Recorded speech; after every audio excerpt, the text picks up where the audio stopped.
Welcome to a new episode in our series, Horary Astrology in the 21st Century, with a very special guest from North Carolina in the United States. We welcome Dr. Lee Lehman. Lee, welcome. Thank you. Thank you. It's good to be back. Thank you. And we will start with the help of the computer. Okay, on this special site, astrotalk.vonabisw.de, we have a special subsite, and it's called Talk with Dr. Lee Lehman, Horary Astrology in the 21st Century, Theory and Practice since Ibn Ezra. And I want to start with the by far best podcast ever made with Lee Lehman, in my opinion. It's 2017, July 13, and you can find the link on the subsite. And there, Chris Brennan was doing a long talk with Lee, and it's no use to repeat all what has been said between Chris Brennan and Lee already. So you find a script on this site, and the text is here.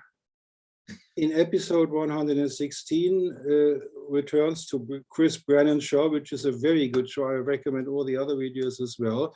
He did recently a very long video with Luis Ribeiro about the life and work of his deceased wife, Helen Avila. I recommend that very much.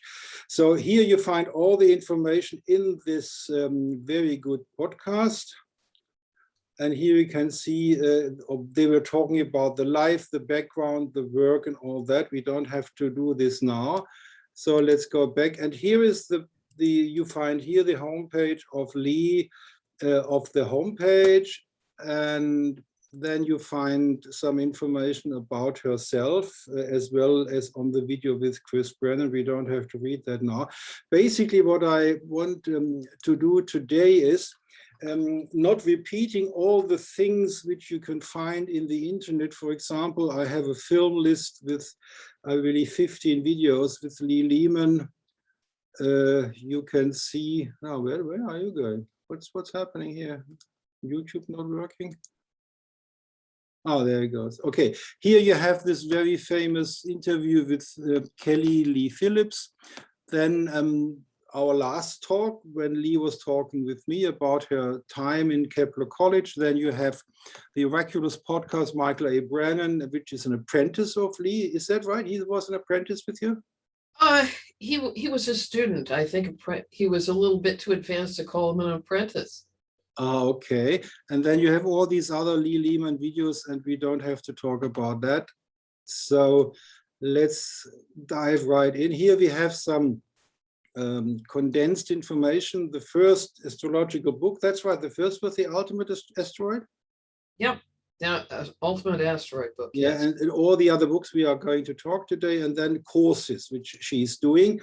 You find all the courses. That will lead to my first question. At the moment, in 2021, besides the STA, the School of Traditional Astrology, what other institution are you teaching horary?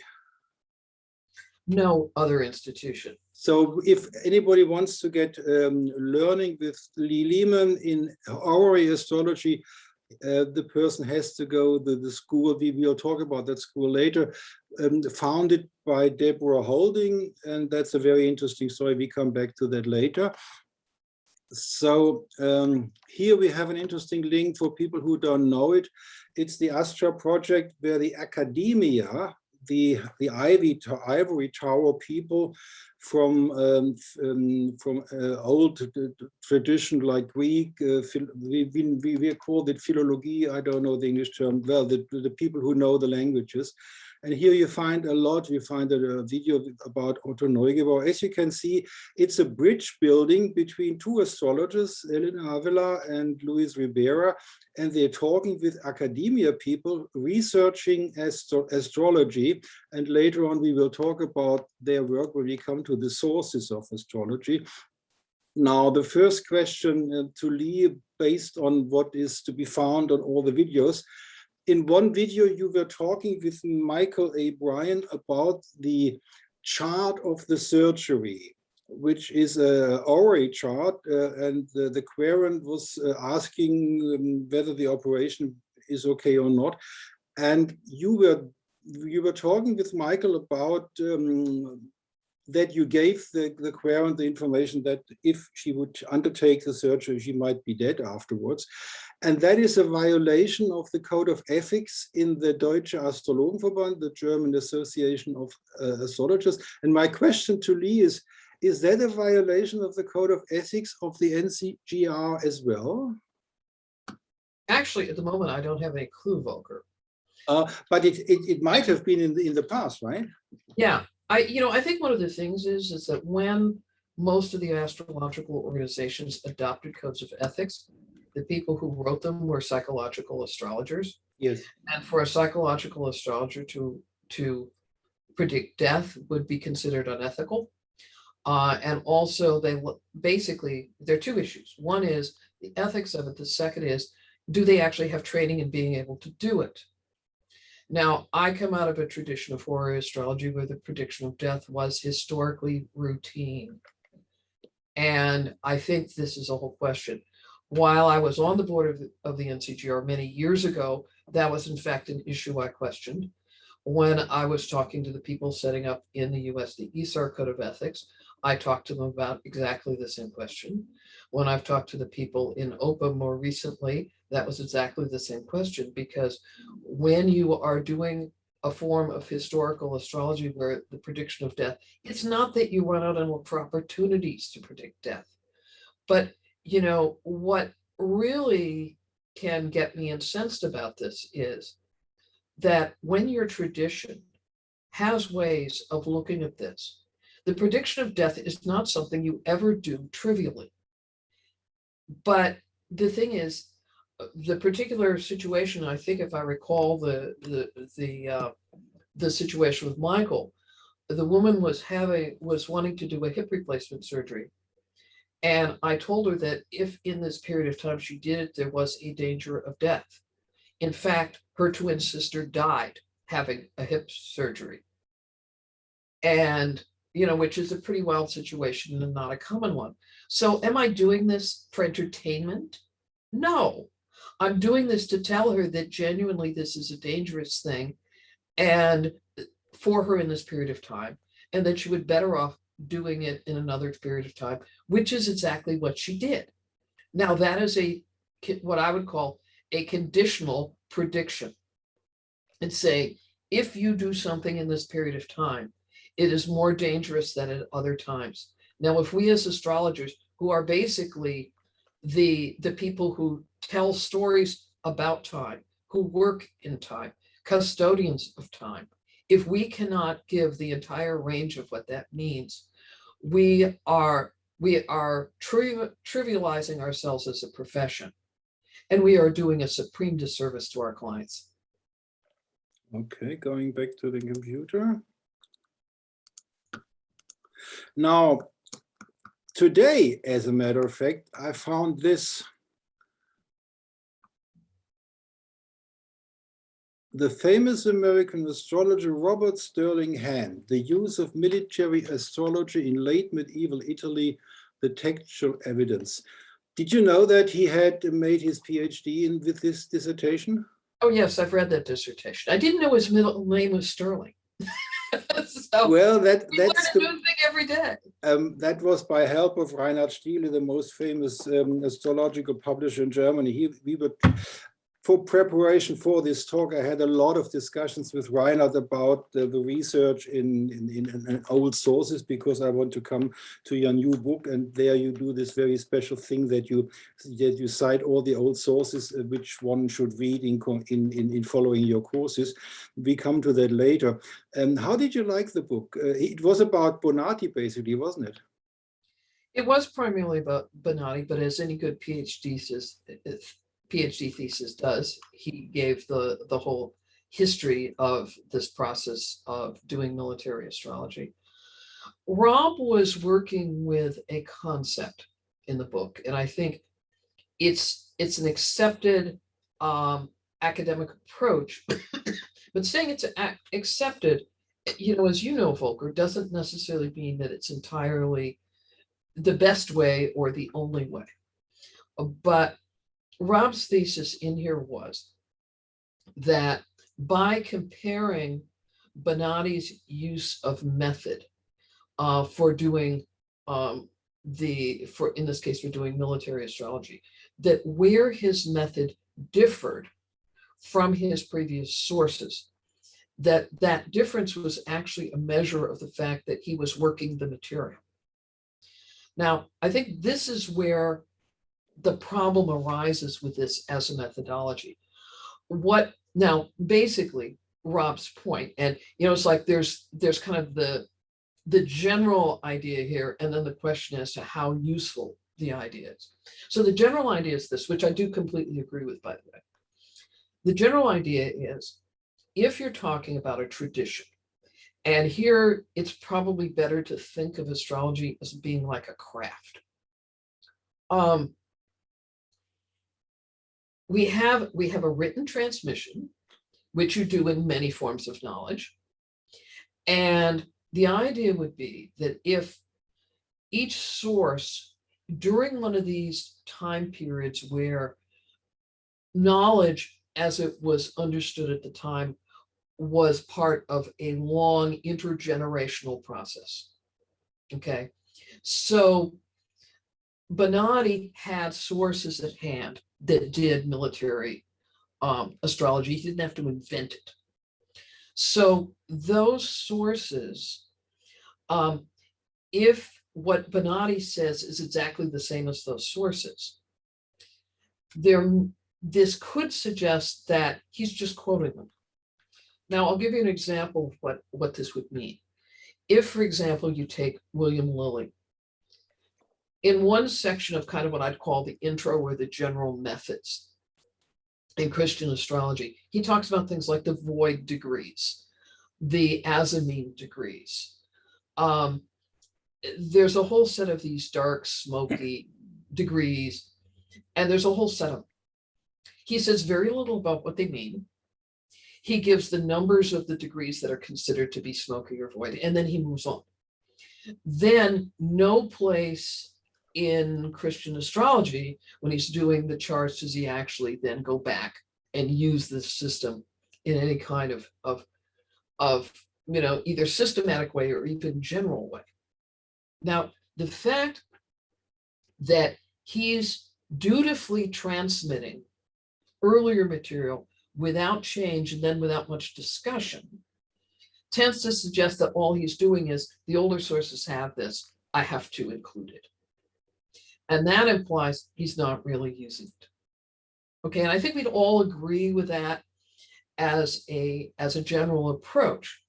But now the question is, what does it actually mean when you say that somebody is basically, as this doctrine was expressed, and and Rob gives the citations in his thesis about how this works.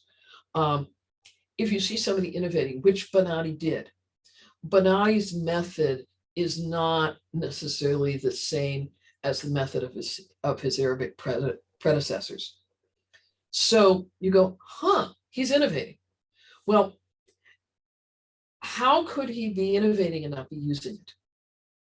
Okay, so that part I also accept. But now here's the other piece of it. So much of astrological doctrine is very, very consistent. So you go into the works of Saul from the Arabic period, you go into Lilly, you go into later on Raphael, and if they're giving a section on the meaning of Aries, there are a lot of very consistent bits of terminology. Aries is associated with the eastern direction. It's associated with the color red. It's associated with, it is associated with certain kinds of conditions, certain places, certain countries that are considered to be Aries countries. And those lists are not 100% consistent, but they're remarkably consistent. Now, did, for example, Benatti use those things? Well, of course he did, but he didn't change them. So when you're talking about innovation, how much of the innovation is really the issue of use, and how much of the innovation is use, but I couldn't quite get it to work that way. But what you can see, what's completely invisible in this system, is the usage where it bloody well works exactly the way that the previous sources said. And so the only way you can tease that out is if you have one of the very rare sources like Lilly, where you've got a substantial number of chart examples worked out. Then you can see by what the author is saying in those chart discussions, what are actually the techniques that the author is using the most. And as you go through it, you can see, well, is this use of reception the historical usage?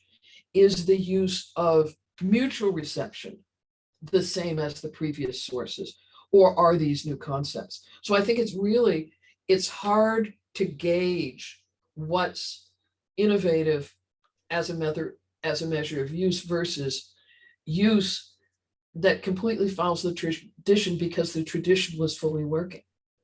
It's a hard call. I think, there's a whole issue in the history of science about what historians of science should really think about astrology, because it's only a few generations of historians ago when virtually every book on the subject had to begin by dissing astrology and saying, well, it is superstitious. Yes.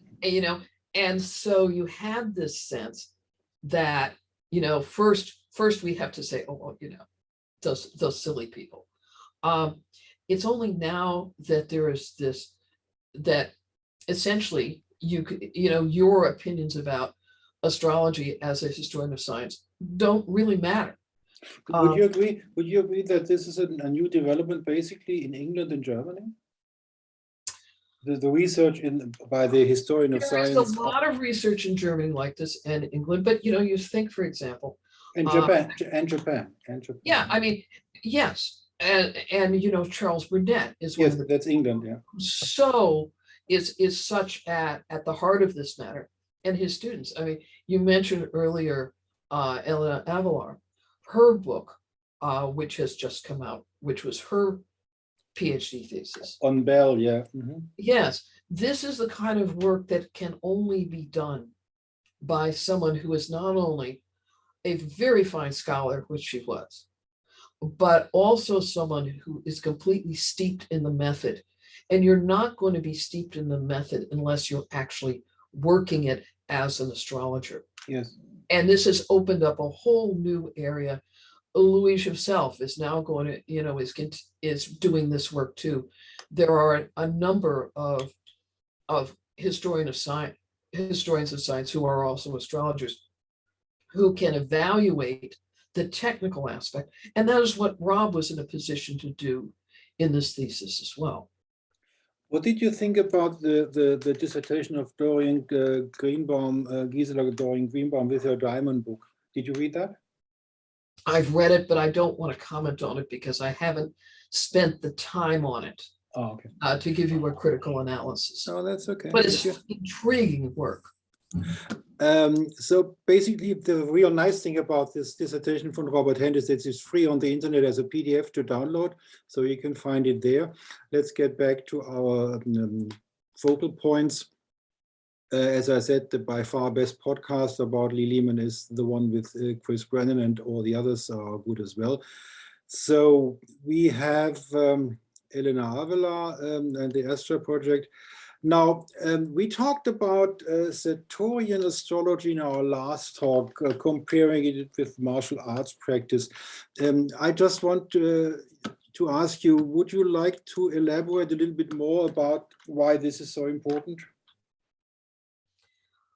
I was kind of surprised when I saw your preliminary list that was one of the specific things you've taken out, because yes, that is a point that I make. One of the things about my having shifted over the last few years to teaching horary through the STA is in working with Deb Holding. It's not that any of my philosophy of teaching has changed, but I would say that one of the advantages of teaching in a group like this is that you do look at things from a different perspective and a more complete perspective, I might add, when you have multiple people who are all approaching the same material.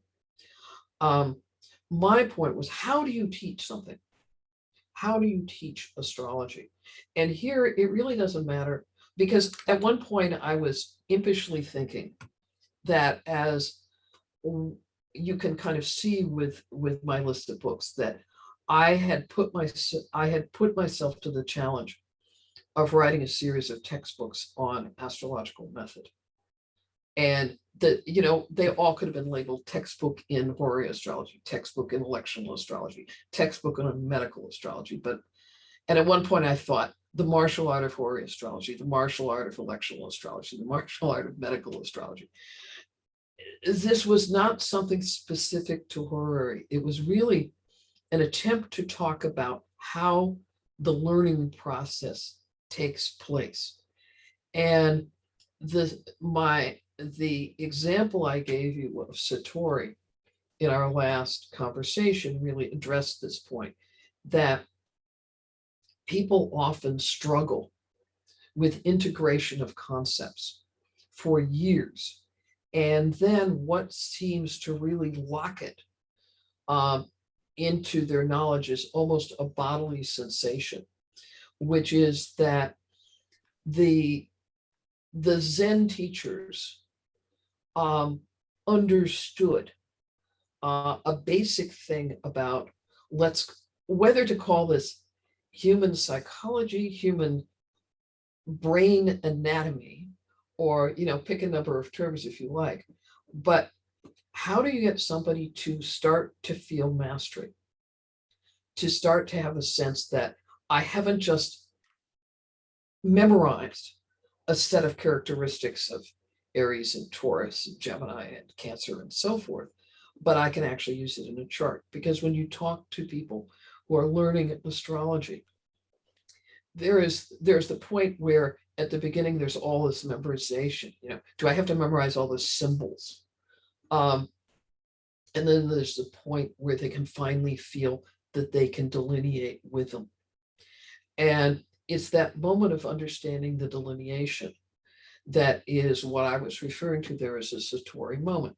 Now, Deb would not use any of that terminology.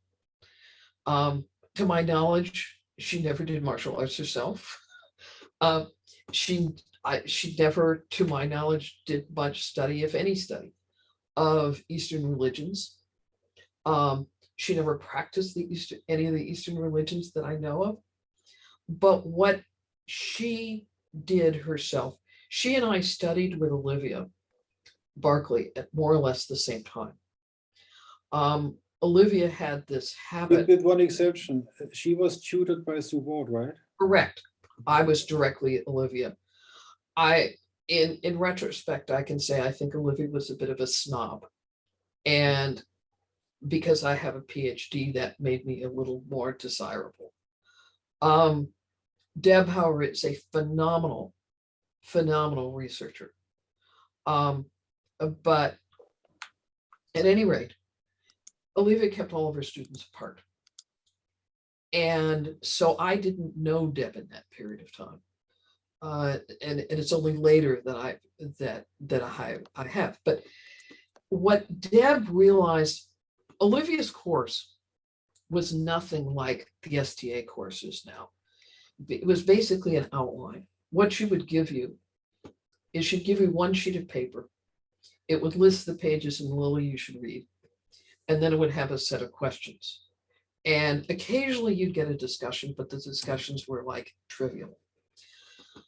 Every student of that course at that time, I can't speak to what the QHP is now, but this is what it was then. It was inherited by Barbara Dunn, right? Yes, at one point I taught in the QHP program. Olivia went through a whole series of people before Barbara ultimately was the one who took it. But it wasn't a good teaching course at all, because what would happen is, but you could still learn from it. That's the thing, that as each of us was going through this, there was a point where you realized you needed more than you were getting. And so how do you do it? I think Deb's approach, as reflected in what she then did in producing the STA course, Deb teaches people from what in the old days would have been called first principles. Would you agree that this is responsible by her experience in Australia, because her course originated out of her stay in Australia, where she was invited to teach Horary Astrology, and in this playlist, which you can watch, there is a lot of information about. Oh, no, that's not right. There's a lot of information about Deborah Holding and her approach, and in one of those videos, she was talking about how this all came about when she was editing the traditional astrologer magazine and her publishing company and her book and all that. And she was invited, somebody came over from Australia to ask her, would you come to Australia and teach this? And in one of those videos, she recounts that story, that she had a lot of nervousness because she never done anything like that. But then she came to the conclusion that the contact with the people and the talking in the course about things, that's the most essential thing. Is that still in the course today? It is, but the course has changed almost totally, even since I joined it a few years ago. So to the extent that we now do, or Deb does actually, an upgrade module for the people who graduated from the course more than about 3 or 4 years ago, because there's been so much change. Now, you'll have to, Deb is more the expert on how it originated, because I wasn't. Okay. But, there are big differences between all of us as teachers, as human beings. I mean, on the one hand, you could look superficially and say, well, Deb's a Taurus with a Virgo moon, and I'm a triple Virgo. So there's a lot of earth in both of us, so we ought to be practical, right? But, that's not the sum total of our charts, and that's not the sum total of our experiences or how we teach. Where Deb has come to over the years is she, like I, was there during this whole process where so many translations became available in English, from Greek, from Latin. We all began to see more books from the traditional period that we could access. More, the things that were available in microfilm, in our early years are now published as books. So people have a lot more reference material to go over. But what Deb has done with the course, I mean, the course is very different than it used to be. What she did, what I did in mine, some parts of our courses were parallel, some are not. But she teaches a lot of first principles. There was a term in astrology early on that was called general astrology. And that which was general was that which was applicable to all branches of astrology. So things like the general nature of the planets, the general nature of the houses, the general nature of the signs, the aspects, was all part of general astrology. The idea of reception was part of general astrology. The idea of planetary hours was part of general astrology. So there was a lot of detail. This detail would then be applied to the kinds of issues that you would treat within that astrology. So a mundane astrology would certainly have the same information generally about planets, but you'd have more information about how those planets might work with the weather, for example, or how those planets would work within the context of interpreting a Jupiter-Saturn cycle. If you're doing natal, it would be things like where you would do directions, which you wouldn't do in most of the other forms of astrology. In Horary, there would be more emphasis on answering a particular question, because that's what you were purporting to do. So there was a lot of material that would be applied differently, but always this core of basic knowledge. Deb has really emphasized that core of knowledge in the Horary practitioner course. Because what happens is, when I think the basic issue that people have is that there are a lot of people teaching astrology, but they're not thinking enough about how they teach it and whether they're really targeting toward getting people to actually apply it consistently. I think one of the difficulties that has affected modern astrology is that because modern astrology largely became 95% natal astrology, and more with a psychological bent, is not that any of that's wrong. It's not, but it's not the kind of work that forces the student to really grapple with the material because they have to come up with an answer to a question. In the old days, and you can see it in Lily's book, Horary astrology was often taught first because you had to have that sense of incisiveness. What's the important data there? How many astrologers have said, if I had the time and I got paid enough, a natal reading could be 6 hours long. How many hours could you spend on somebody's nativity? You could spend days. But what is it that you're going to put into that short form, that 60-minute reading, that 90-minute reading? How do you determine what's incisive? And to get that complete sense that you're on the right track, if you can't, because of your form, you don't really get to test it because you've deliberately stayed away from making very definitive statements. It's kind of like when you asked me at the beginning about the prediction of death. The prediction of death, as I say, it's not a trivial thing. It's not a minor thing. It's something you do with judgment. But believe me, it's the sort of thing where you don't do that without a level of confidence in your method. And if what you're used to doing is, and for good reasons, if you're working psychologically, one of the big things is don't imprint your impressions on somebody else. Don't negate their issues and their priorities. But in the process of doing that, you may be diluting your method because you don't have a way to tell which of the things that you're saying are really, so to speak, working, and which of the things you're saying are basically fluff. You need to work in a field where you have to come up with an answer. Okay, we go back to the computer. So the next question, a specific question from the technique. I want to talk about reception. Are you working with reception from sign to sign? That's obvious. Are you also working reception from sign to bound? And the next question. In an equal period of time, the bounds, or the terms, as we should be saying in medieval, is considered to be a minor dignity. You can see that there is reception, like I think what you're probably referring to is what we would call mutual reception. Yes. Yes.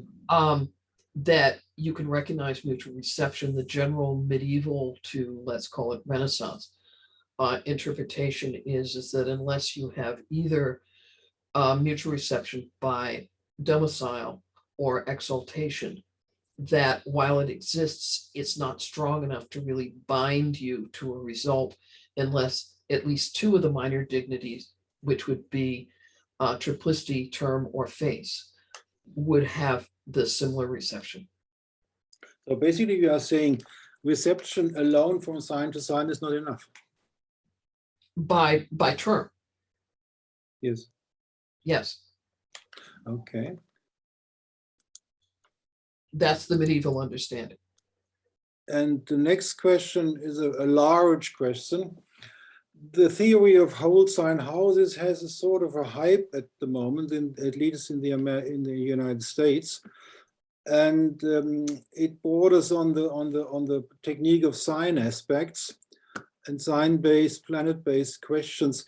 what's your position to the whole sign houses, especially in Horary astrology? I know that Martin Hermes in the Netherlands uses whole sign houses for his natal and for his Horary. Are you still a Regiomontanist Horary astrology, or are you doing also whole sign houses in Horary astrology? I do not use whole sign houses at all, and I never have. Oh, okay. Why not? Well, first of all, the use of whole sign houses became extremely popular during the period of Project Hindsight. Yes. And it was not really in the astrological parlance until then. At the time that Project Hindsight formed, I was actually there. It took place largely through a series of meetings that took place at the United Astrology Conference in 1992 in Crystal City, just outside of Washington, D.C. At that time, the acknowledged major source on the topic of Hellenistic astrology was a book by the name of Greek Horoscopes that had been published by Otto von Neugebauer and Van Hosen. In that book, about page 8, they defined the Hellenistic house system as primarily equal house. And in fact, if you go into Valen's work, you will find a very rigorous definition of equal house. Now, it's not the only house system he worked with, but it was the one that Neugebauer and Van Hosen at that point had defined as the primary one, because they also did whole sign, they also did porphyry. Thing was, when Project Hindsight came together, it was essentially a collaboration of Robert Schmidt, Rob Hand, and Bob Zoller. Robert Schmidt was not an astrologer. Obviously, Rob and Zoller were tremendous astrologers. But suddenly, out of nowhere, came whole sign houses. Because I was there when this happened, I was a little less impressed, because having had a copy of Greek horoscopes and looking at the material, there's this whole question of, was that actually what they were doing all the time? Was it the primary house system? It was a bandwagon question. And I think that what happened is that, and Zoller was not involved in the decisions on the Hellenistic track. He was involved with the medieval Latin track. But I think that, I can't even speculate about what happens, but the appearance of it from the outside is that Rob and Schmidt felt the need to define what the house system was from the beginning, and they picked before they actually had read the whole corpus. And I think this is a case where when you make some decisions, they become more arbitrary than would necessarily be otherwise supported. So I never found the need to switch to whole signs. Similarly, the kind of torturous readings of the Arabic astrologers to say that they were doing whole signs seemed to me exactly that, torturous. The problem is that unless you are very careful with these matters, it's very difficult to say what was going on in the period of time. We have a lot of example horoscopes from Valens. But you are familiar with the translation of Pingree of the Carmen Astrologicum, and if you go into page 238, you have this chart, and there is the text, except in the ascendant in which the sun was. And this is a chart where the ascendant is 18 degrees Pisces and the sun is 6 degrees 15 minutes Pisces. And that is a whole sign story, right? Wait a minute. The text is, this is the chart. And the text goes like this. Volker, I'm not saying whole sign didn't exist. Oh, okay. I'm not saying that. I'm very clear. Whole sign absolutely was used in the Hellenistic period. Ah, okay. I wasn't But sure I'm about questioning is the way it was presented as the dominant system. I agree on that. We can't know that because the source material is not sufficient for and that. I think this was the thing. Schmidt, as a person, in my opinion, and in my experiences of him, and actually I met him before Project Hindsight existed, was a guy who either really liked certainty or liked to have things defined. And I think the thing was is that it, honestly, I think it was more, once they made the decision, I think it became part of the same process where people were going around talking about Kronos instead of Saturn. Okay. But it was obviously the same planet. My publisher Reinhard Stiele is somewhat not amused about this hype of the whole sign houses. He's doing research in this area with the real sources, and I was talking to him today, and I compared it. You could compare it like a religious sect, couldn't you? It's sort of a fellowship. It's sort of a dogma nowadays.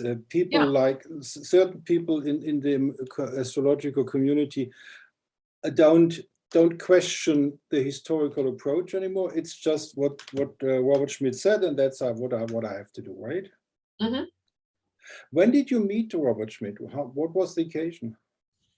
The occasion was 1989, which I had mentioned that this meeting took place at Crystal City, UAC in 1992. So it was 3 years before that. 1989, and it's because I was involved with doing the United Astrology conferences on the organizing committee. During that period of time, I kind of think about, the period of New Orleans UAC and San Diego UAC and so forth. So 1989 was New Orleans UAC. And Ellen Black and Robert Schmidt came to New Orleans. Nobody knew who they were. I met Ellen actually at a book signing that I was holding in the bookstore. But what had happened that year was that Michael Erlewine, I don't know whether you've interviewed Michael, but he and his brother were involved with Matrix software, which was very prominent at that time. Mm-hmm. Michael has very broad astrological interests. He was one of the earlier, one of the early proponents of things like heliocentric. He was very involved in locational astrology, a very, very curious man about the nature of astrology. He had decided that in kind of concert with UAC, which was in July of 1989, that he would invite some of the people who were going to UAC and a couple of other people to come to his place up in Michigan to create what he called the Neo-Astrology Conference. And so Rob was there.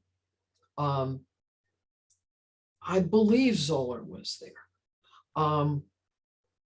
He had brought in Michel Gauquelin, who was at the 1989 UAC. Oh, great. And he had Michel there. He had Swibert Ertel there, whom I assume you knew, Volker, academic, had worked with Michel's work and was extending it, doing critical analysis of it, doing experimentation on it. There's the famous story of Star Baby of Rollins in the internet on Cure-Free France, which is quite a criminal, like a criminal novel. Mm-hmm. Oh yeah, and Swibert was an absolutely lovely person, and certainly very competent in his field. So the two of them together, I think pushed each other in some absolutely marvelous ways. So they were there. Michael had brought in John Townley, who was at the time, a pretty prominent astrologer. And what he was good for, among other things, was he was the kind of guy who would question things. He did a good devil's advocate. And so we were there to kind of talk about new trends in astrology. And at that time, Rob was not yet doing classical astrology. He was doing cosmobiology, which was really his métier to the Ebertin school. Yes. Yes. Yes, which is what his father had done.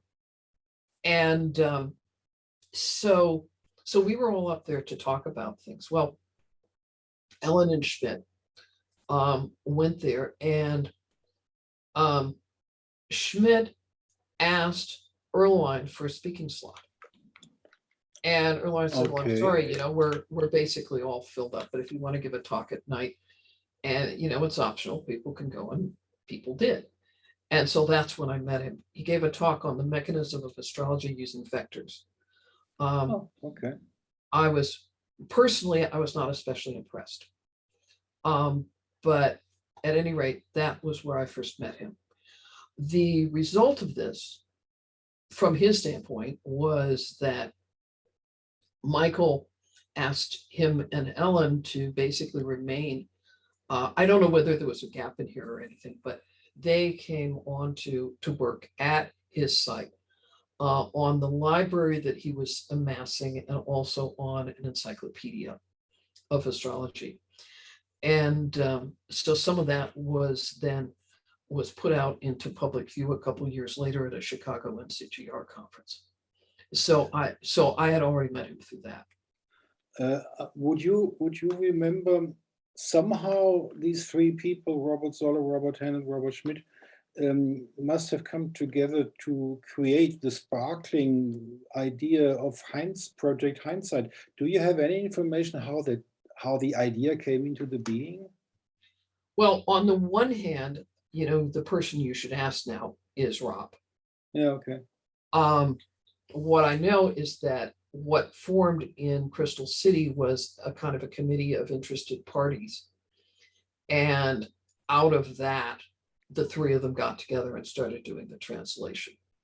So you wouldn't know how the idea fell from the heaven into those people. No, okay. I know approximately when, but Rob is our survivor, so he's the one. Yeah.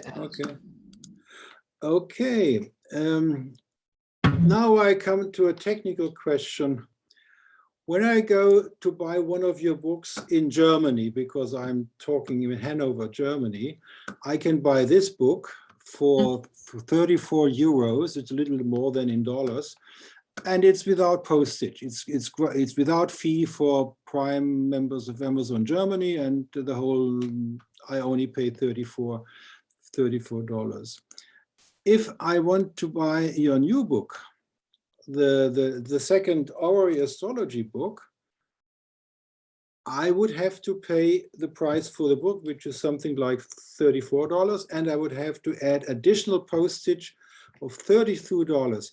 Why is this very important second book of yours? Let's look where it is. This book, the second book, Notes and Workbook Learning Astrology. If you go to the Lehman homepage and you want to buy it, and you buy it in Germany, they will inform you costs you $32 postage. Is there a reason why it's not available on Amazon? Because I haven't made it available yet. What? I didn't get that. I haven't made it available yet. Will you do that? Can I wait till you do it, or is it too long to wait? Because that's the case for all European interested people.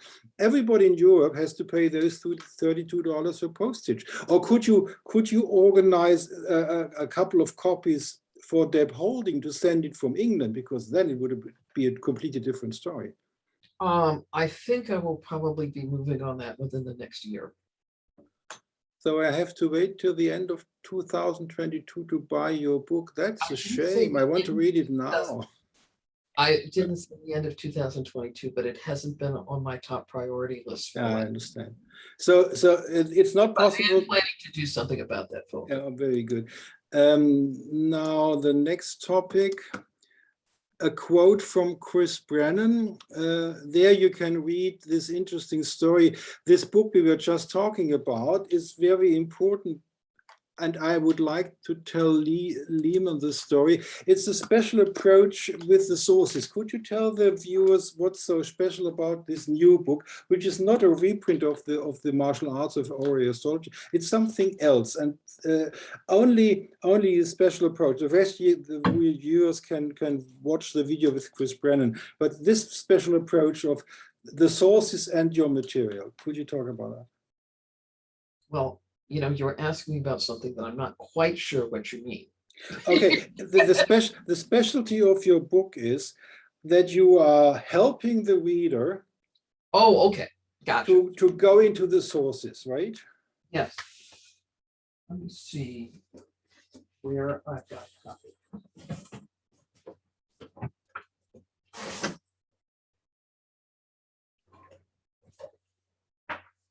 So we have a copy of the book.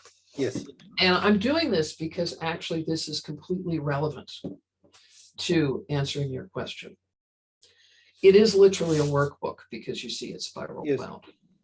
And that was part of the deliberate process. And this has also been part of the difficulty with translating this into other countries, because it's not a perfect bound book.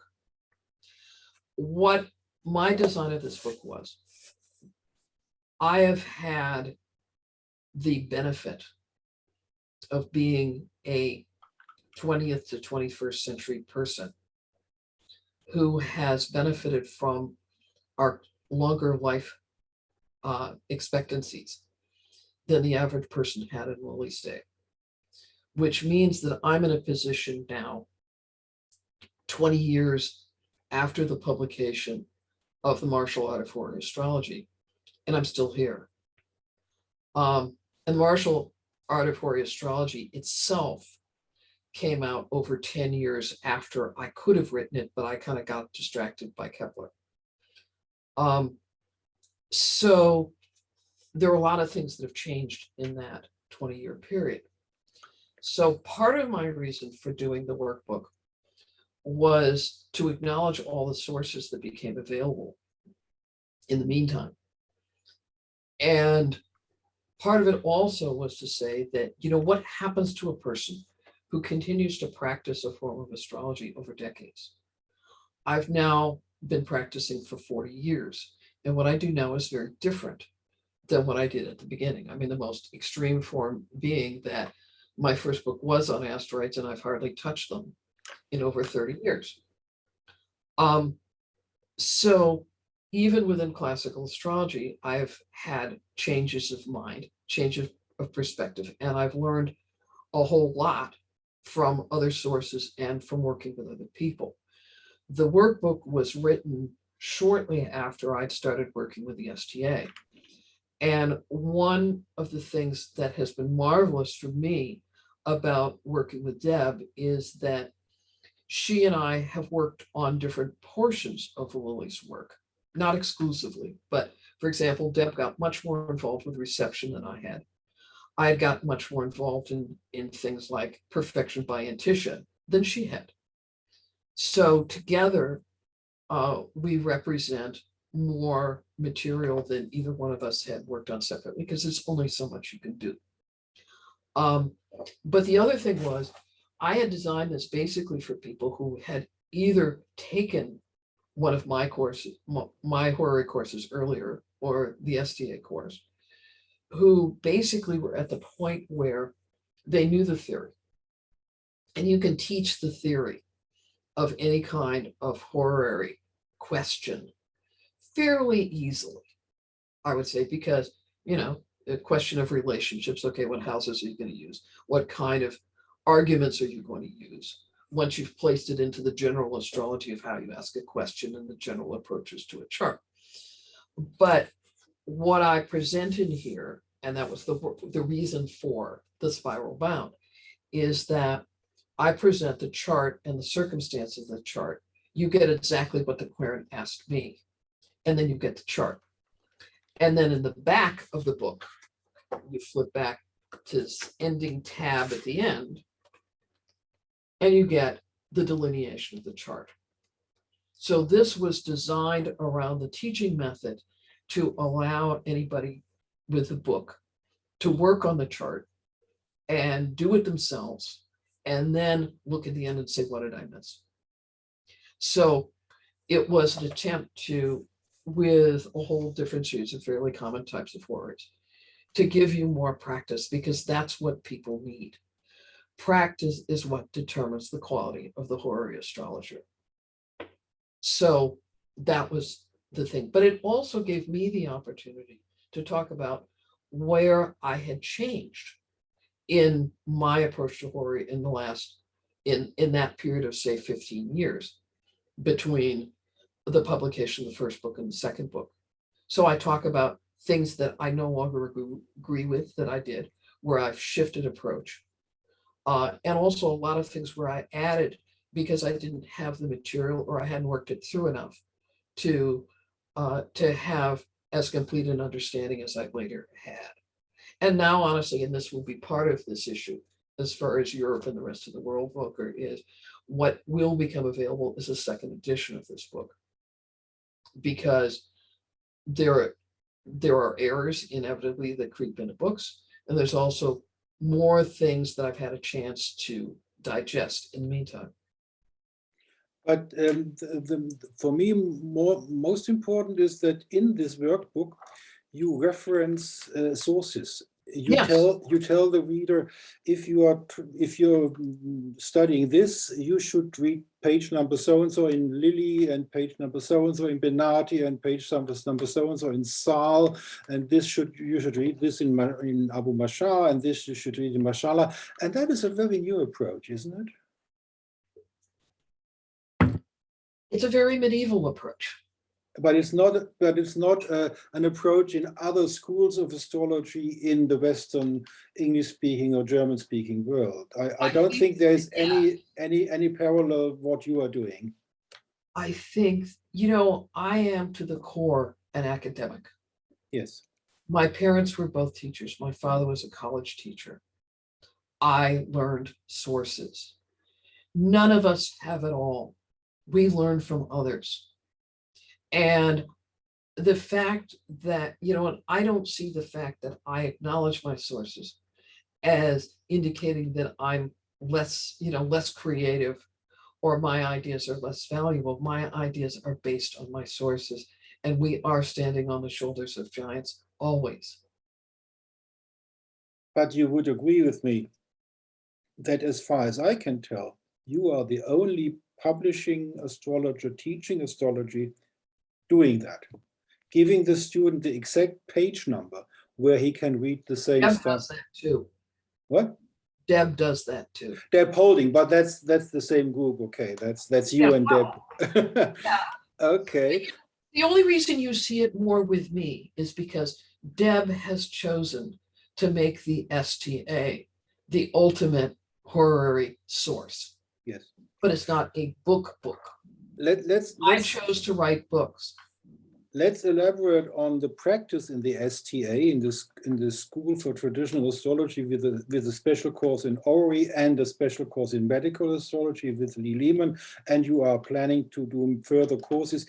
And the difference to the training of Olivia Barclay seems to be that you put students in sort of a virtual classroom. Is that correct? Could you elaborate how this virtual classroom group building functions? Well, there are two parts to it. And this wasn't how it was with me originally either, any more than with Deb. When Deb started teaching the STA, she was teaching basically a 5 or 6 day intensive in person. In a room with people present? Yes. Okay. Yes. Zoom didn't exist then. Yeah. And COVID didn't exist either. Yes. Okay. So now when I got out of the QHP program, I wrote a course which had lessons. So in that sense, it was parallel to Olivia's, but I found Olivia's teaching materials to be so completely inadequate that the first thing I did was completely write my own, which were much more extensive as far as notes were concerned. But like Olivia, I had all of my students buying a copy of Lily. By that stage, there were several copies. There was the Regulus edition, and then there were several more. So I had them working out of Lily. Now, this is both an advantage and a disadvantage, especially if you had the Regulus edition, which was a facsimile. You were exposing 20th century eyes and minds to a text font that was not familiar. I mean, we won't even go into the German text fonts of that period. We have the same problem with texts which are older than 1910. It's old, Exactly. old lettering. Yeah. Okay.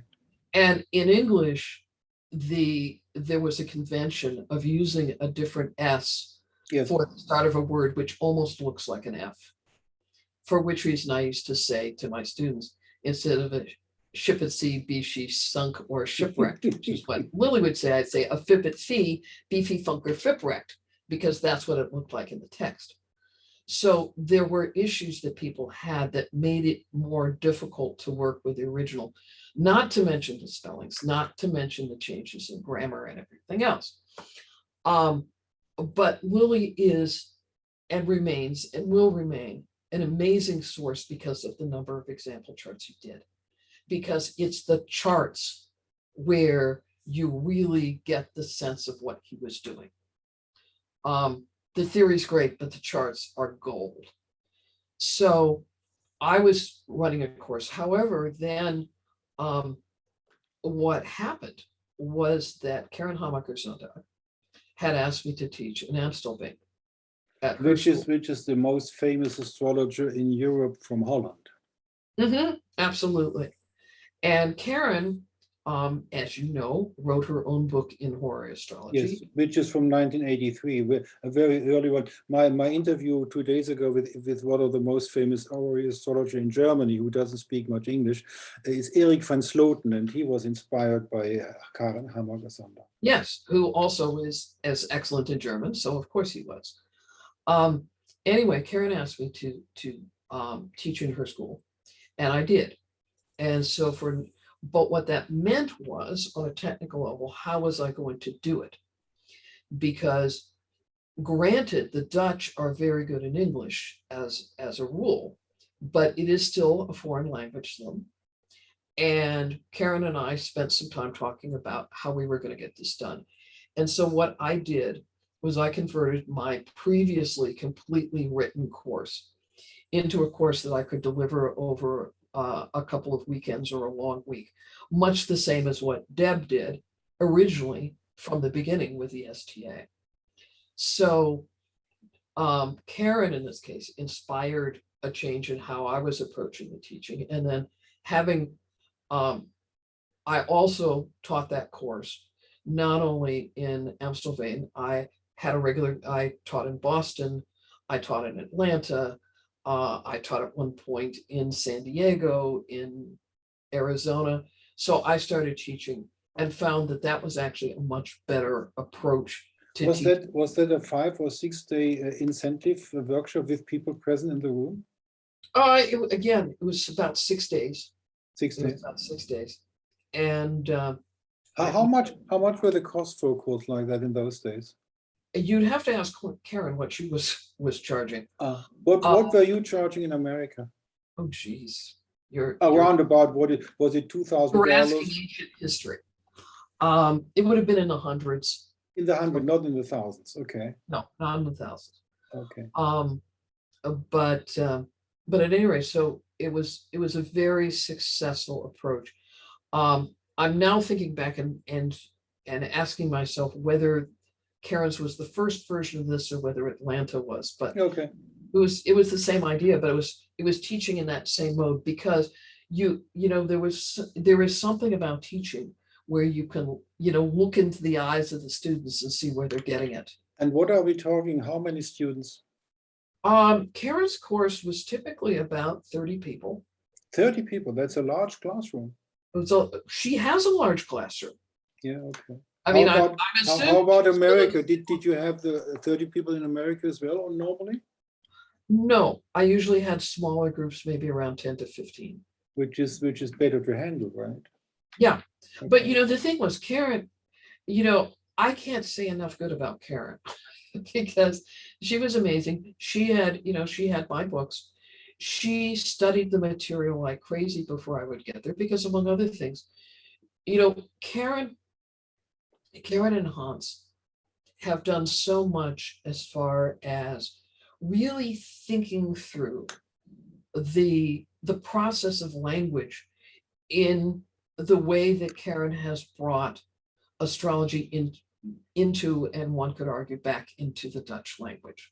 And into the German language. She's a very, very well-known author in German. I think she has 9 books on astrology running. Yes, and so the thing is, so she's very aware. That meant that she had to be in a position, and she was, whenever I was talking, to be able to instantly translate what I was saying into Dutch. So basically, you are telling us that you went to Amsterdam and you were teaching, and then every bit of what you're saying had to be translated into Dutch? No, but when somebody would have a problem. Oh, okay. Because I hate conference of this type. Right, and the other thing was that the way that I designed to work with her students is I would present PowerPoints. We had PowerPoints then. But then we would break up and I'd have example horaries to work on. And I refer to it as Dutch breaks, because it's also an issue when you're having to listen in what to you is a foreign language. No matter how well you understand it, you also are going to have to bring it into your own language to fully get it. So they had regular exercises, mornings and afternoons, probably 2 or 3 during the course of the day, that were these Dutch breaks. And I obviously couldn't listen to what was being said. So again, Karen was there, really working with the students, because she definitely was on top of everything that was going on in her school. And how does that change if you can't assemble people in a room because of the state regulations nowadays? How do you do that now? Well, this was, I think, the major thing, Volker, that when you asked me the last time to talk about Kepler was the real crucible for that process, at least I think in English-speaking countries, because by that stage, the 2000s, the early 2000s, when Kepler had started, universities had already started the process of doing what was then called distance learning. Yes.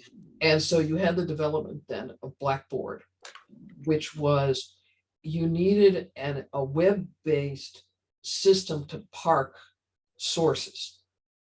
And because you had to be able to recreate the equivalent of a university lecture. And so because I was teaching within an academic context, and because my background before that had been computer consulting, I was able to switch over not only to Blackboard as a teaching mechanism, but immediately I was looking at the technical side of it as well. And so I can, for example, at Kepler, I converted my lectures to PowerPoints about 2 or 3 years earlier than any of the other lecturers did, because it was already a routine for me. When you could do that, you could start to do lecturing online, although Kepler in its early days had a 6 to even at one point 7 or 8 day symposium that people came to and attended live. But when I was reading the homepage of the School of Traditional Astrology, I got the impression that nowadays in your courses at the STA, you are forming virtual groups. Is that wrong? Yes and no. What the primary teaching mechanism in the STA is a series of live lectures on Zoom, like we're doing right now, but in a lecture format with a PowerPoint. And are there the students present on the Zoom? Yes. So you have a live Zoom conference with how many students? How many students? At this point, we typically have in the 30s. You have 30 Zoom conference participants. That's a lot. You have them. We have a live lecture every week. And then several sessions that are basically discussion things. And what we have is a series of what are called informals. And the informals are after the students have got to, the first part of the course is this thing called general astrology that I was mentioning. So it's relooking, for example, Deb has done phenomenal work on the history of houses. We have the first lecture in the course is on houses and how houses work and how significators work. And so they'll get a lot. So in any of these weeks, they'll either get a recorded, there are a couple of weeks where they get a recorded lecture. Most weeks they get a live lecture so they can be asking questions, and they do.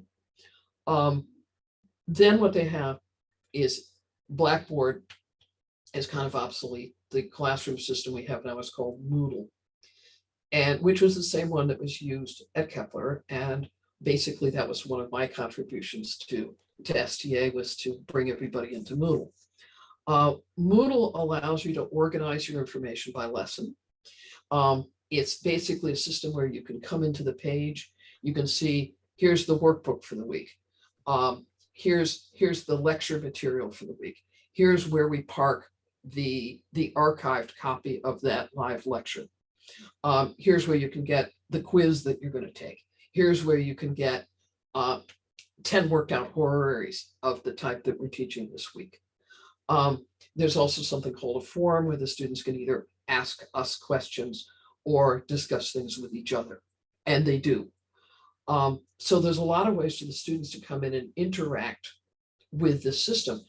Unless you have something like this kind of classroom software, essentially a quote online course is basically a series of recordings with no interaction with the tutors, whereas the students in the STA are getting constant interaction with the tutors. So this gives me the opportunity to get rid of the necessity of copyright declaration. I have the right to publish this video with Lee Lehman uncut and unedited, but Lee has the right to cut and edit it and use it for whatever purpose you want to. So if you like to do the last part as a promotion video for STA, that's fine, because that's in your rights. And you can upload the whole thing on your channel and whatever. Now let's go back to the computer. So Barbara Dunn is a sort of heir to Olivia Barclay, and she published this book in 2009. Are you in contact with the Barclay tradition nowadays? I don't know Barbara Dunn very well.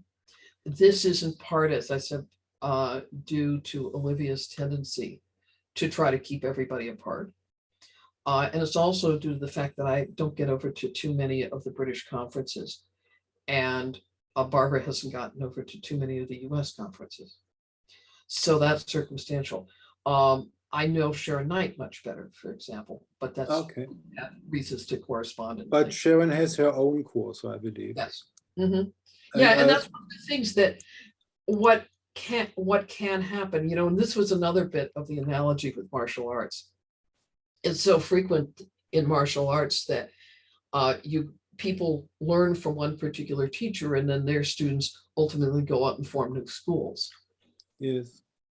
And I recommend the interview I did with Sharon Knight on my channel, Kosmologie-Mikronährstoffe. Coming to the Via Combusta, very special topic. Let's put it this way, is part of the considerations on Lily, what should be considered not to do the chart reading. The Via Combusta is sort of defined, it's in Scorpio, and later on it was from 15 degrees, English terminal, Libra, 15 degrees Libra to 15 degrees Scorpio. And it was called Via Combusta, and there is an indication, because of Spica, which is in that range of 24 Libra, fixed star, that the Via Combusta was invented or created because there are so many bad fixed stars in that area, and only Spica is the exception. But wouldn't it, if I know that you don't use it. In your book you say I don't use it. I don't think it's a valid thing to do. But let's say it's if somebody wants to do the Via Combusta, wouldn't it be necessary to consider the precession of 23 degrees? Well, I would basically agree with you on that. I think the person who knows the most about the Via Composta is Kim Farnell. Her book on it is excellent. I think that the issue now, Kim raises a whole issue about the seasonality of the Via Composta, which I think is fascinating. But I think one of the problems you have is, first of all, if you're going to talk about bad areas of the sky, you've got to talk about the late area of Taurus tropically.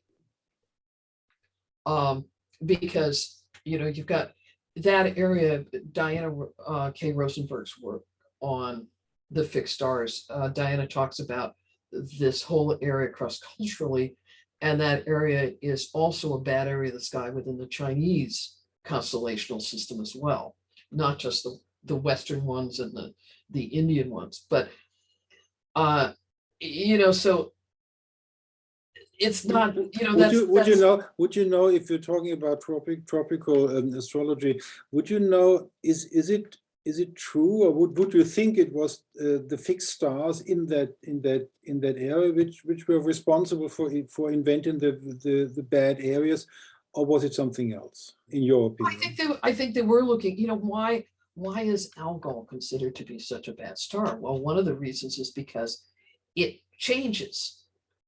And this is supposed to be the realm of unchangingness. Yeah, but that would be the fixed star approach, right? And if you have the fixed star approach, you have the precession problem, right? Well, you deal with it. It's not a problem. You just. But how would you deal if you would apply? You don't apply with it, but if you would apply the Via Composta, where would it start and where would it end? It would be 23 degrees plus, right? Okay, this is one of the areas where the STA approach on the Via Composta is to talk about the moon primarily. I think there is some validity to that. Okay. So is there if this is the thing, where is the smoking text document? Right. Let's say the linguistic period where it says the Via Composta is defined this way because that is precisely your problem. This is a problem you've got on the lunar mansions, which pretty much everybody assumes the lunar mansions are at least partially, if not mostly, constellational. Well, if they're constellational, then why aren't you doing it sidereally? Right. That's my question. That's exactly my question. I don't have an answer to that. Okay, that's I don't have an answer. However, the one answer I would add to this is that sidereal isn't constellational either. Oh, I agree on that. We won't get into sidereal zodiac. No way. Okay. This is from the homepage of Benjamin Dyke, a very, very important figure in translating. Now we are talking about sources. You find here alone 10 books translated by Benjamin Dykes on horary questions. Mm-hmm. How would you see this? How would you see the astrological community? Let's put it this way. I was talking with Reinhard Stiele from Astronova Chiron Verlag about the number of horary astrologers in the Western world, in the English-speaking countries and the German-speaking countries, and of course in Portugal with Luis Ribeiro and Elena Avila. He was saying, you're talking about 100 people, not more. What's your guess? How many people are really good practicing horary astrology in America? Let's talk about the United States because that's where you're living. Is 100? No, we have thousands of them, or is 100 too much? I have no clue. How many teaching practicing natal astrologers are there in Germany? Well, the German astrologer, the DAV, the Deutsche Astrologenverband, at the moment has about 1,000 members. Okay. A typical UAC astrology conference in the 1980s drew 3,000 people. There's 3,000 people for the whole spectrum of astrology. For the whole spectrum of astrology. And now, how many people would have been defined as good practicing astrologers? Okay, I give you an example. Erik van Sloten, in the interview with me 2 days ago, we were talking about when he was starting with Horary Astrology, and he was invited for a German conference in a Congress in Berlin. And he was asking, how many people do I have to expect in the lectures were parallel? And Ulrike Volkner, the president of the DRV in that time, said, well, about 40. And then there came 150. How many people in your conference, out of this bulk of 3,000 attendees, how many of them attend the Horary lectures? I don't have any of the current figures, but what I can tell you is this. Let's do a little math. This year, the typical STA course is maybe running 25 or 30 students a course. I believe this year we taught 5 courses. These are people who are willing to spend in the neighborhood of, I don't know how it translates out of pounds right now, but let's say well over $500 to take that course. Okay. We've had this kind of enrollment now, not the 5 courses. We were doing 3 last year, I think, maybe 4. But we're having that kind of enrollment now pretty consistently. That means for at least, let's say 3 or 4 years anyway, we were running 100 students, 150 students per year. Before that, when it all wasn't online, people were running courses around the world because our tutors at the moment are in Hong Kong, Australia, the US, and Europe. You start multiplying that out, and that's a lot of people taking horary courses. And that's just one school. That is a lot more than the 100 he was talking about. Yep. We are talking about thousands of horary astrologers. Yep. Or people. I want now, that. Most of those people are not going to turn around and be horary specialists to the extent that somebody like Wade Caves, one of our tutors, is. Yeah, but they are practicing astrologers in They're horary. definitely practicing astrologers. That is interesting news for Reinhard Stiele, because he didn't see the scene like that. Now, there are books you might like or you might not like. What's your opinion on the Book of the 9 Judges? Do you like this source? It's a difficult source. And the reason it's a difficult source is I think that compilations like that are not something to learn how to do the method from. And this is really more an issue of pedagogy than anything else. Okay, what about The Search of the Heart? An excellent work. One of the interesting things about Primitive Corinthia is this is really our source for a kind of a medieval interpretation of what is now called the consultation chart. But it takes a horary, again, it's not a systematic horary text, but it's taking a horary from a particular point of view and application. Okay. There is some information about the talk of yours about solar returns, which is not our topic today. We have talked about the School of Traditional Astrology. We can look up the tutors. First, Deborah Holding. I have to make this smaller. We have Deborah Holding, the founder of the school. We have Lee Lehman we are talking to. Who is Eve Dembowski? Eve is an Australian astrologer, although if you talk to her, you'll believe she's American, but she's not. Okay. Although she spent, her father taught at University of Chicago, so she spent time there. And she came up through the FAA system and started learning horary from Deb very early. She also took one of my early horary intensives in Australia. When I read the homepage of the School of Traditional Astrology, I get the impression that you try to collect the students according to where they are living. Is that correct? No. Oh, okay. There's a technical issue. Eve was able to teach, which was marvelous. A course this year was kind of an experiment for us, where you know, the issue you run into is you've got three major geographical locations for students. You've got the Americas, not just the US. We have a lot of Canadian students.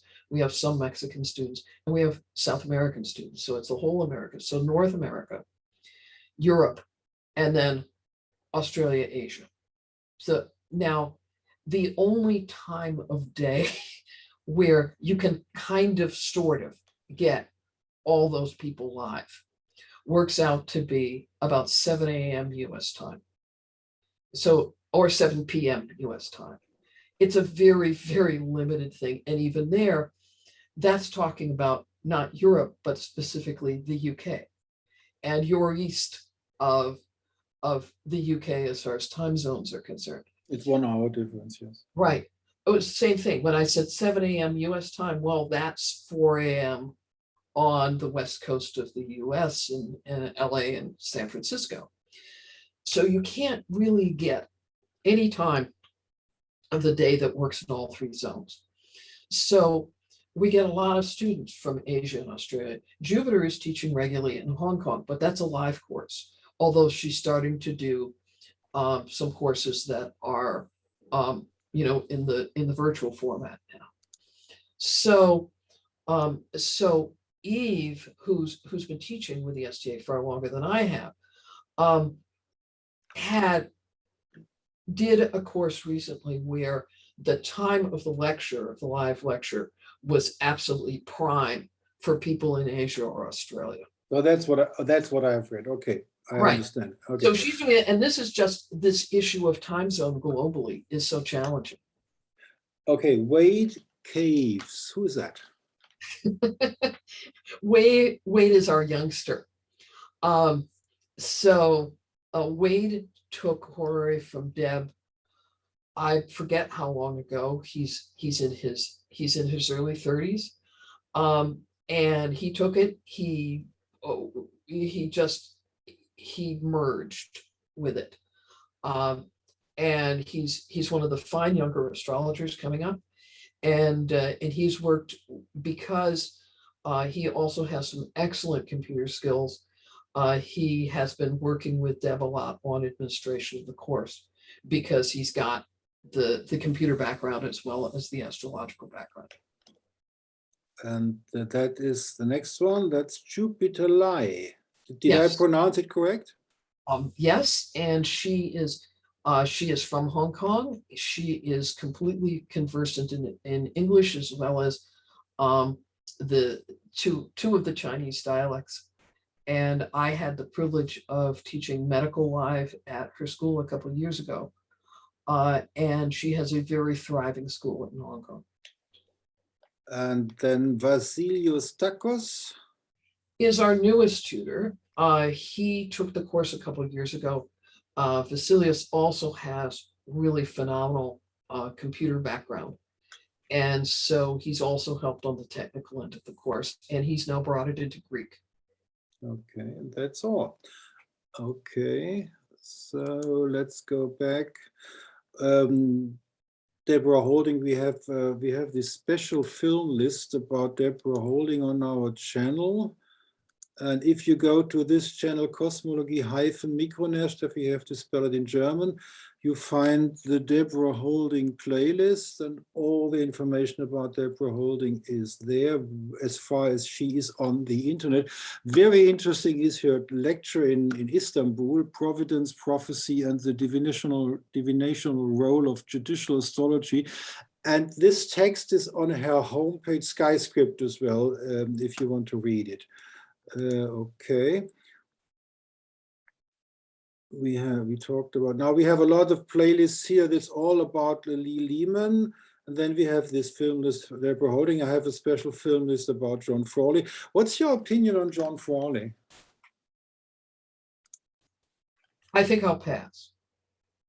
So basically you are on the side of my publisher Reinhard Stiele in Tübingen, who thinks it's one thing to have a special opinion on certain aspects of horary astrology, but it's another thing to call this queen a trash astrologer. That's not the way you should treat people, right? I think I'll pass.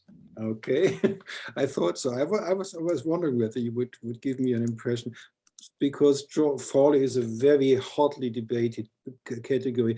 Then we have Sue Ward. I had an interview with her, and did you know that we had a German Horary Astrology in the 1926? Alfred I Max. did know that. You know, there's really, if you go back, you've got horary. Horary only became a specialty relatively late in the 20th century. You go back and you look in all the languages, and you can find references to horary, just as you can find references to natal. It was just normal doing it. It was just normal. Yeah. Everybody has questions. Yes. You know, and so the idea of doing some horary, what may be a newer concept, is the idea of horary as being almost the exclusive, because in Lily's day, you had to do horary because so many people didn't have their birth times. So already you were either going to be doing some very, very tedious rectification to do natal at all, or you'd simply take questions. Yes. So there was a practical side to horary then that became less in the 20th century. But, you know, there were still questions. Simonite wrote on horary. You know, you saw pretty much everybody writing on it. Even Alan Leo wrote on horary. Yes, he did. And so it was just part of the normal practice. Right. But it was probably just not a dominant for most people. Okay. These are the books of Lehman, the Classical Astrology for Modern Living, the Book of Rulership, the Dignity book, and the translation of Papus. Then we were talking about. Now coming to Dorotheus of Sidon and Firmicus Maternus. This is a source from Stegemann, a German university professor. Where are you? There. You can download it in German. He's discussing the problem. Let's put it this way, the source problem. One of the biggest problems we basically have but if we are talking about the centuries before Christ and the first 3-4 centuries after Christ, we don't have primary sources, right? Right. And Dorothy is what we would call a mixed source, because there was so much annotation done of it later that pulling out what is original Greek and what is later Arabic is not entirely a done deal. And basically, we are talking about transference problems. Somebody wrote a book like Dorotheus of Sidon, then it got translated, or somebody took it up and transported it to the Sassanidans. We don't have any documents of the Sassaniden area. And then somebody took the same information to the Baghdad area, and it was translated into Arab. I think the original of Dorotheus Astrologicum is in Arab, right? I haven't followed the complete textual history. Oh, okay. So I'm not going to say something definitive on that. It's basically a hybrid text. Would you say that the first time we have primary sources begins with Ibn Ezra and all the rest is transference? There's earlier Arabic material, and you know there is stuff out of the Sasanian period. One of our students at Kepler had looked at some of the Sasanian sources. It's problematic, but you know, I think part of the reason this became a question was that one of Schmidt's other issues that he got involved was he attempted to jump onto Pingaree's issues about which branch of astrology is older. Yes. And I think the whole point of this is that in a sense, it becomes an absurd argument. But it's the absurd argument that was a very logical argument for Pingree, but not for us. And specifically, it's this. What if you're talking about the origin of horary? Are you talking about the origin of Horary Astrology, or are you talking about the origin of the concept of attempting to answer questions by a divinatory method? Oh, yeah. Because this is really the essence of it. I remember Schmidt at a couple of the first UX that he went to coming up to me and saying, well, we definitively know that Horary Astrology is not as old as electional astrology. And I'm sorry, Lee. Like this has any relevance to my practice. Yes. Yes. And I think the other thing is that the whole question, the Babylonians were answering questions all sorts of ways, of which the astrology was one way, but any kind of omen was a basis for answering a question. People have asked questions for millennia and probably millions of years. But so I'm not so concerned about what is the technical definition, because do you have to have a horoscope before you count it as astrology? Where's your definitional point? Because right now, this is not a driving question. This is a question for a historian who doesn't care about what astrology does. This is not a driving question for a horary astrologer. Okay. Here's some information about the CCAG for our listeners and viewers. Do you know about the project in Munich about the Ptolemies, Arabus, and Latinus? Is that No, I don't. What? No, I don't. Oh, that might be interesting for you. This is a German, well, it's at the Ludwig Maximilian University in München in Munich, and the project leader is Professor David Just, and Yes. they are doing the same thing the CCAG did for the Greek text, for the Arab and Latinus text for Ptolemies. Excellent. That might be interesting for you to study. Okay, now consultation chart. Do you do this in your praxis? Not typically. When do you do it and why? Eve Dembowski just gave a very interesting lecture at our STA conference that we held about a month ago on the consultation chart.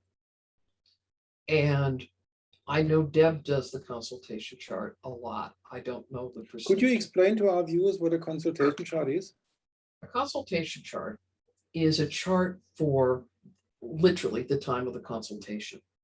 So you've got somebody coming in to talk to you, usually about their natal chart, because a consultation chart would rarely be something you'd use for a horary, because, well, you'll know why when I tell you.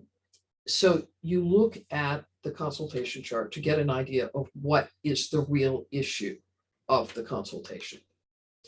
Now, the quickest and dirtiest method of the consultation chart is what's the position of the moon. The moon being the fastest moving body, the moon has always been special in horary, that basically you can interpret this consultation to really say what's the heart of why the person came here for this consultation. Because really, when you're doing a natal, you can go anywhere. So it's a way to say, what are they really interested in? And as I said, that's mainly interpreted through the moon. So basically, it's basically the astrologer asking the chart why this is happening. It's the astrologer asks himself somehow. Yes, because you look at when the person comes in, because, and the basic theory of this would be, why is this person coming to see me today and not next Tuesday? Because after all, I think this is the thing, we are constantly, what astrologers do that other people don't do is they pay attention to the quality of time. And so the quality of time basically says that how a consultation would work for somebody would be different today and next Tuesday. So coming back to your practice, when do you do it and why? In my case, I almost always do it retrospectively. Oh, okay. Because if I do it, because basically the approach that I've taken, and we all have our individual approaches to how we work our charts with clients. My approach is to basically ask people why they're there. And as part of my pre-consultation intake, when I'm taking their birth data, I'm generally saying, why are you coming to see me? So my approach then is to make sure that we cover whatever they say is on their short list. And when people come back for their yearly updates or whatever, they generally tend to tell me why they're there this time.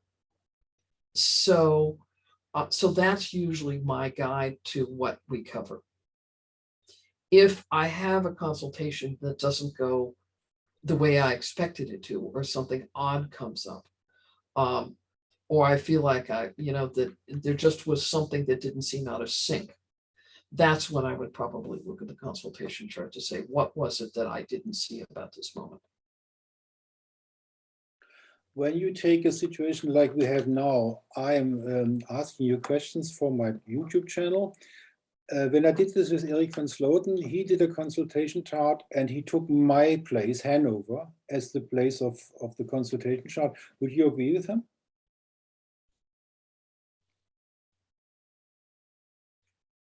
Is it the consultation from his standpoint or your standpoint? Well, he made it. No. He did it without my knowing. He just he calculated the consultation chart for the place of Hanover. I just answered your question. Okay. Okay. Because here's the thing.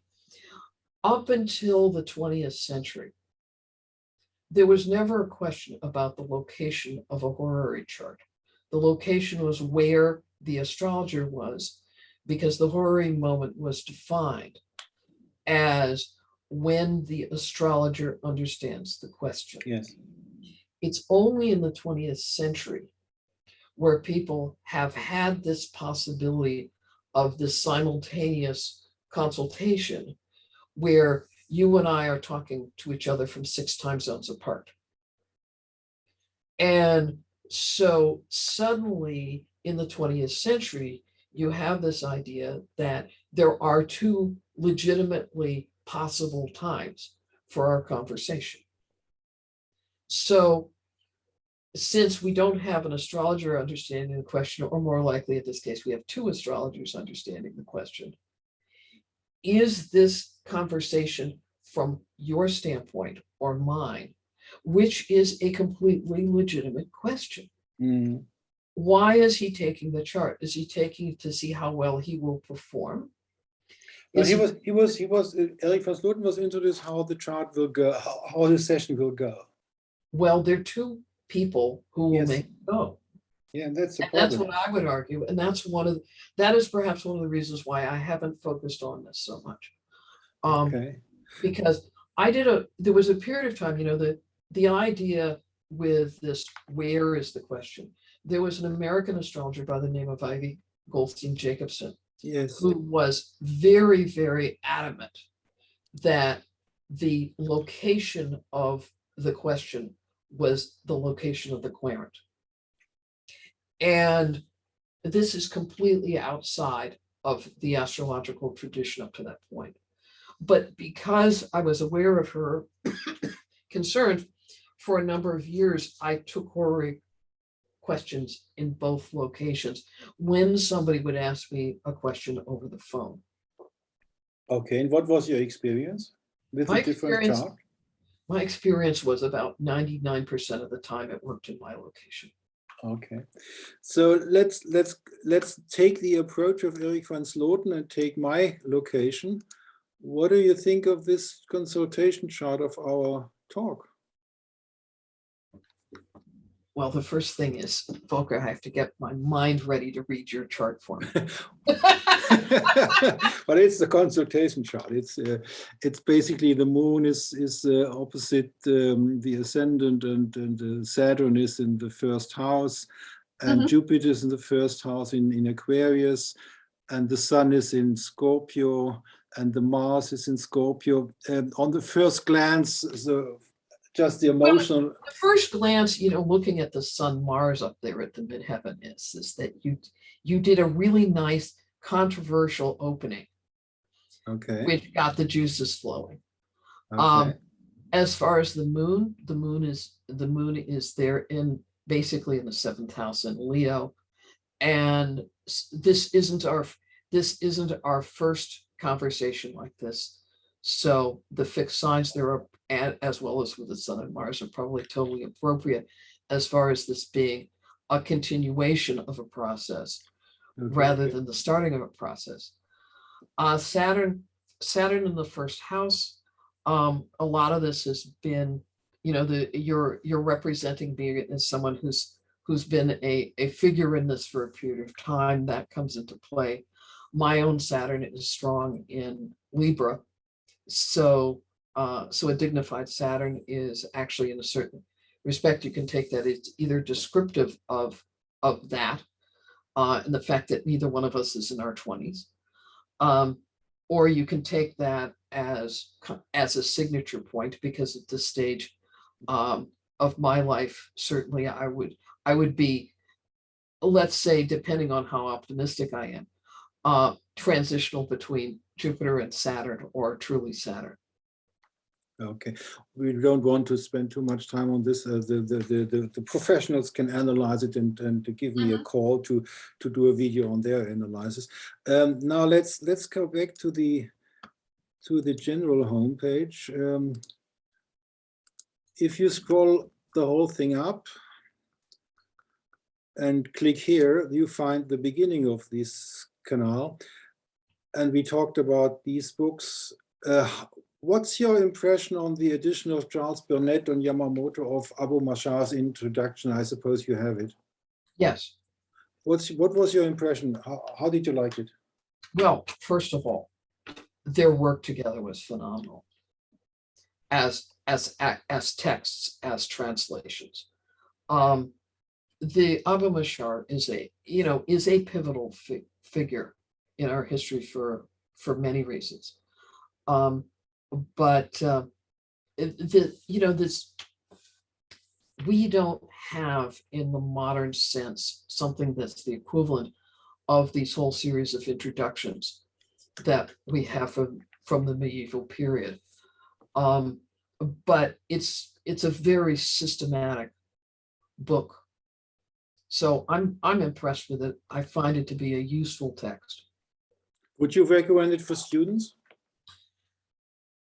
It depends where in the process they are, because the whole issue of how do you teach is such an important issue for us. Do you throw people at primary sources when you begin to teach them or not? Deb, in the approach she's taken with STA, is from the very first of the lectures, she's quoting Lily, but she's not throwing the students at Lily. And there's so much of a, let's call it a cultural difference, cultural historical difference between these primary sources and how people talk now. It's not that, it's the way that we learn, the way that we're taught is not the scholastic model that was so prevalent during the medieval period of time. When you're doing adult education now, you can't assume that your students, for example, have had the training in logic that earlier scholars were expected to have. You've got different cultural indices. Teaching in an international environment where, for example, Jupiter's students may not know a whole lot about Christianity. And there's so many references in the medieval material to either Christianity or Islam or Judaism that are simply outside the cultural reference of your students. So you've got challenges in how you approach this material that are very much cultural issues. There's there's a technique, for example, in horary. There are many techniques for looking at relationships. One of those techniques involves the use of the sun for the man and Venus for the woman. Well, that already is A, assuming a heterosexual relationship, and B, assuming a cultural relationship between the genders that may no longer exist. So do you throw them those primary sources first, or do you talk about it? Those are the kinds of issues that you're constantly having if your approach is just to throw somebody at the primary source. You've got to provide an entry point. So ultimately, the answer is yes, you want that book. But whether you want that book in your first year of study or not is definitely open to interpretation. I suppose the same applies to the series of Shlomo Sela on the astrological writings of Abraham Ibn Ezra. The same applies there, right? I love Ibn Ezra's work. Deb and I have had some mock debates on this, where who is the greater astrologer, Ibn Ezra or Lily? Okay, I can understand that discussion, yes. And and Deb has said, and I agree with her on this. I mean, I too can play devil's advocate. That it's Lily's examples which completely set his work apart. Ibn Ezra, we have his theory. There's stuff that's in that book on medical that you just showed that I teach in the medical class that is just so critical to the understanding of how to look at the dynamics of disease. You have Culpepper's work on medical astrology, where at the very beginning, he refers to it essentially as a précis of an Ibn Ezra. And he's right, because you can follow his sequence in the book and he's following Ibn Ezra. So, it's a marvelous source for this material. I have gotten so many insights out of Ibn Ezra's works. And I recommend to our viewers not to buy it, even if it's possible to buy it, because it's very soon out of print. It's extremely expensive, these 5 books, the first 5 books of Shlomo Sela. But you can lend this in Germany. The German viewers can lend it via the long-distance lending of the libraries. In this series, there was a book about the Book of Reasons. Did you read that? Yes, I did. What's your opinion on the Book of Reasons? Oftentimes I find one of the things that is one of the most common types of questions that we have in teaching horary, where students are asking, and especially as they start, why do you do blank? And it can be something as simple as, why are apples considered to be Venus ruled? There's no history in our field where you can find these works that say apples were given to Venus because of this. Now, you can reason your way to that. And when you learn the general principles, you can pretty much see it because you can derive it yourself, which is the whole reason for teaching general astrology. But Ibn Ezra's is one of the exceptional books where he actually does give, and you have this example of a medieval astrologer saying, why do you do this particular technique? So you would recommend it for students earlier than the Abu Mashai introduction? Probably. Okay. Probably. Well, we have the Bonatti translation. Do you know this one? Yes, I'm currently reading it, so I'm not going to comment on it at the moment because I don't have a comprehensive, but yes. The translation of the Latin original into English is underway, so we have to wait for the autobiography itself to be translated from Latin, but this is the book about the whole thing. It's a very interesting figure of the late Middle Ages. Then here's the Lily edition. Mm-hmm. I want to, the time we're coming to our closing. Here is a lot of information about the translation of Benjamin Dykes. This is the mentioned book. This is a dissertation of Helena Avila. Yes. And my library bought it on in the digital form, so I'm going to read it. And this is probably, do you know that you don't speak German, right? I can limp through very simple German. So this would be not your cup of tea, probably. And here's something about Victor Stegemann. And coming to the closing in German for our German viewers, we have something to offer in German. The traditional book from Erich von Sloten. It's a small book, but we have a very thick one, the Manual of Classical Astrology by Raphael Gilbrand. And this is the Lily in German, and it's still in print. And that was what I was wondering today. And now the last question out of my personal curiosity, if we go back to Lee Lehman's biography. You were in New York, and in the other videos we can learn about how you got into astrology on this conference and all that, and you crashed in a dorm in New York. But someday you moved from New York to San Francisco. How and why did that come about? And that is my last question. Oh, geez.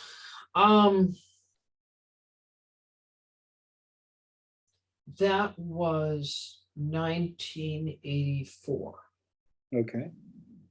And all I can say at this point, Volker, is it seemed like a good idea at the time. Okay. One of the reasons.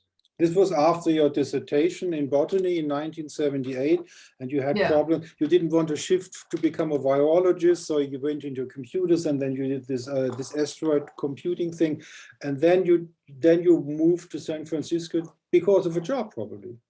Yes, it was a job. What did you do there? I was doing work.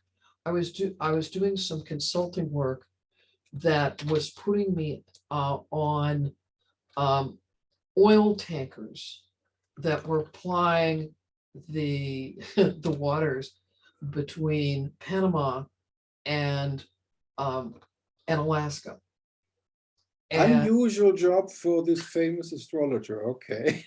Yeah, well, it seemed like a good idea at the time. The funny thing was the company was actually located in New York, which is how I'd gotten the job in the first place. Okay. But well, we don't have to dig into the oil business more than that. So basically, we talk about, after I finish the recording, basically very many thanks from our viewers to Lee Lehman and for me to the Lehman that you took your time to do this special video, which I enjoyed very much. Thanks for stopping by, and until next time. And I stop the recording.